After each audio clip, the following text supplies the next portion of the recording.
Hello, everyone. Welcome to week 28 from local to global, scaling your business across borders. I'm Dr. Rhonda Farrell, the CEO of Global Innovation Strategy and your success strategist. Today, we are talking about breaking borders, not just in mindset, but in markets. You started local, maybe even hyper local, but now your systems are stronger, your brand is growing, and you're seeing interest from clients, maybe in other states, other countries, other time zones. The question is, are you ready to go global?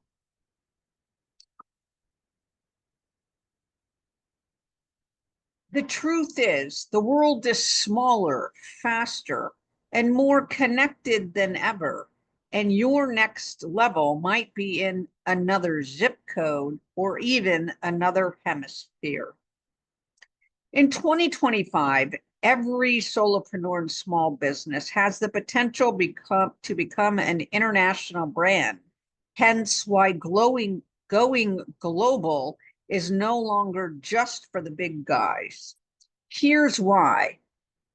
Because there's digital tools like Stripe, PayPal, Shopify, and Zoom, which remove borders for sales, delivery, and communication.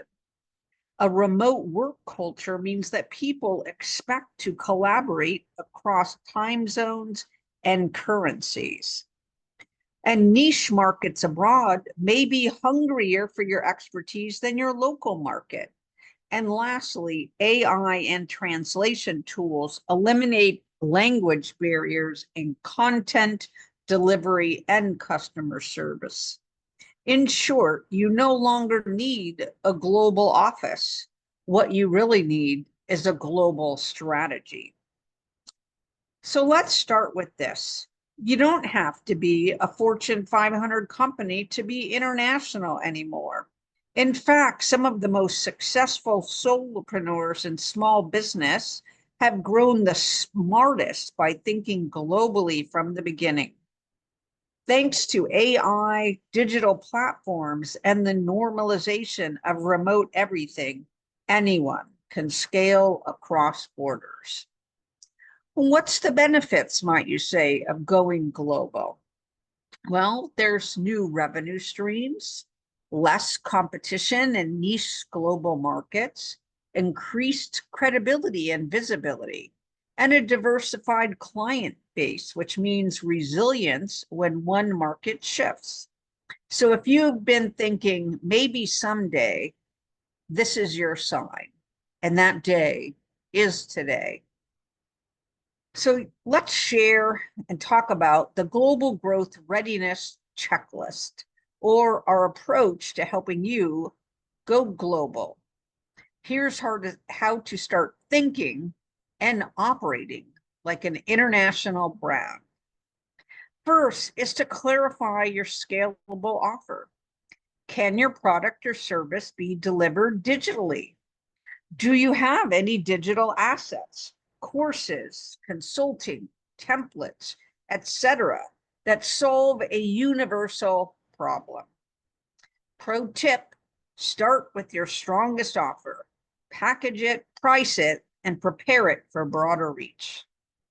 Secondarily, audit your infrastructure. Is your website accessible internationally? Do your payment platforms support global currencies and customers?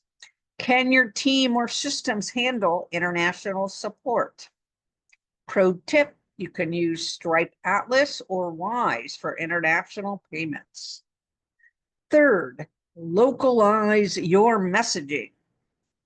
Going global does not mean copying and pasting your current content. You need to customize your message to cultural context, language nuance, and different values.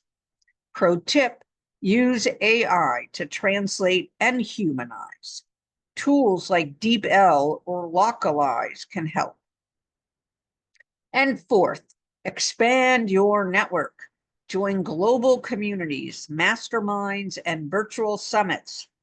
Pitch yourself to international podcast partnerships and platforms. Pro tip, try LinkedIn groups, Indie Hackers, Growth Mentor, or Alignable. So let's make this real. Those 4 ways are your starting point to expanding globally without overwhelm. So let's talk about a small case study. There was a solopreneur who built a wellness brand focused on stress relief. They were doing okay locally, coaching clients in a major city and running workshops. But when they digitized their method and built an evergreen course and opened it up to international audiences, income tripled in 6 months. Biggest clients, not from that big city in the United States. They were in Singapore, the UK, and Canada. They didn't have to wait to be big enough. They got global by getting focused. So our challenge this week is for you to identify one product, one service, or one offer that could go global. Audit your systems for international reach, payments, delivery, and communication, and choose one new region or audience to target and start engaging. Bonus, post a global welcome message this week and invite international leads to connect.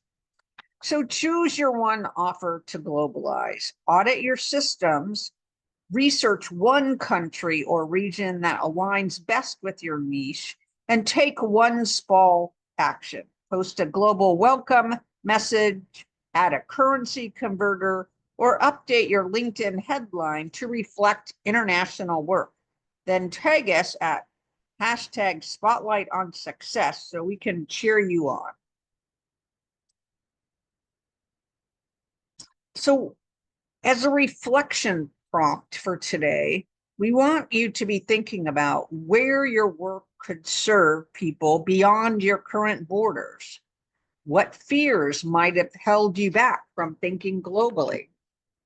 What's one partnership, platform, or person that could potentially help open an international door for you? Is there some belief that's been keeping you at local in your mindset? Is there a part of your brand that's already global ready? And lastly, what's the one next bold step you're going to take this week to expand your reach? Don't wait to be discovered globally. Design your business for it. You're not just local anymore. You're a global solution in the making. This week, take your first bold step towards borderless impact. Use #SpotlightOnSuccess and share your offer, idea, or market that you're ready to expand into. As our final thought, you don't need a passport to think globally. You need a product with purpose, a platform with presence, and the courage to share it beyond your own backyard. So take that step, test that offer, connect across board groups, because the world is waiting and your business is ready. Until next time, keep shining, keep scaling, and keep showing up for your vision. Again, this is Spotlight on Success 2025, and you're just getting started.